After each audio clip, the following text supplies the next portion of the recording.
इस वक्त हमारे साथ मौजूद है रायपुर ग्रामीण के विधायक और महासमुंद लोकसभा के प्रभारी मोतीलाल साहू जी, जिनसे हम जानेंगे कि किस प्रकार की क्राइटेरिया रहेगी प्रत्याशी चयन के लिए।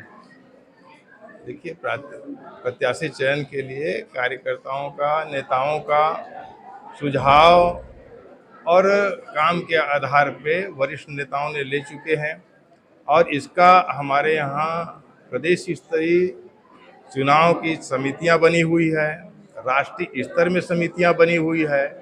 ये सब अध्ययन करके, सब रिपोर्ट ले करके प्रत्याशी का चयन करते हैं और भारतीय जनता पार्टी का कार्यकर्ता नेता जो है, जो निर्णय जो आता है इस समिति का, उसका सिरोधार्य करते हैं, पालन करते हैं और काम पे जुट जाते हैं।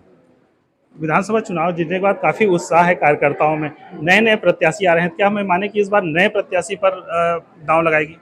देखिए, उत्साह इस बात का है कि चुनाव के पूर्व लोगों को मन में ये भाव था कि छत्तीसगढ़ को बचाना है। छत्तीसगढ़ को इन 5 सालों में कांग्रेस ने लूट डाला है, भ्रष्टाचार का भेंट चढ़ा दिया है, छत्तीसगढ़ को दागदार और बदनाम कर दिया है। जनता बहुत पीड़ित हो चुका था, तो एक ही भाव था कि इस बार भारतीय जनता पार्टी की सरकार बनाए और 15 साल में जो सुशासन और विकास कार्य छत्तीसगढ़ का हुआ था पुनः छत्तीसगढ़ में स्थापित करें। इस उद्देश्य से 54 सीटों के साथ प्रचंड बहुमत के साथ में भारतीय जनता पार्टी की सरकार छत्तीसगढ़ में बना है।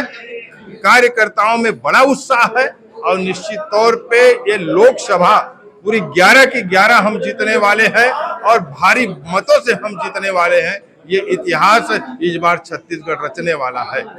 दीपक बैद जी का कहना है कि भाजपा भी चुनाव जीतने के बाद छल कर रही है, महतारी वंदन योजना में बोनस नहीं दे रही है, 3100 की क्लियर घोषणा नहीं की जा रही है। ये भारतीय जनता पार्टी लोगों को आत्मनिर्भर बनाने के लिए, लोगों को स्वावलंबी बनाने के लिए ये योजनाओं को लाते हैं ताकि जनमानस का विकास हो, उन्नति हो। इस उद्देश्य से योजना लाते हैं। किसी प्रकार की चुनाव में लाभ हानि की दृष्टिकोण से कोई योजना नहीं लाया जाता। जन सुविधा के लिए और लोगों की जीवन स्तर को ऊपर उठाने के लिए सुविधाएं, योजनाओं को लाते हैं और ये हमने वादा किया था चुनाव में, हमारा घोषणा पत्र में था कि हम मातृ वंदना के माध्यम से माताओं बहनों का हम उनके जीवन स्तर को ऊपर उठाएंगे। तो हमने वो वादा पूरा तत्काल 2 महीने में, आज तक इतिहास गवाह है कि हमने जो कहा वो किया और किसी ने पिछले जो चुनाव में, जो 2018 के चुनाव में जो कांग्रेस ने जन घोषणा पत्र जारी किया था, 5 साल में एक भी घोषणा को पूरा नहीं किया। अभी 2 महीने के अंदर प्रदेश के हमारे मुखिया विष्णुदेव साय जी ने बहुत से हमारे जो वादा हमने किया था उसको पूरा करके दिखाया है।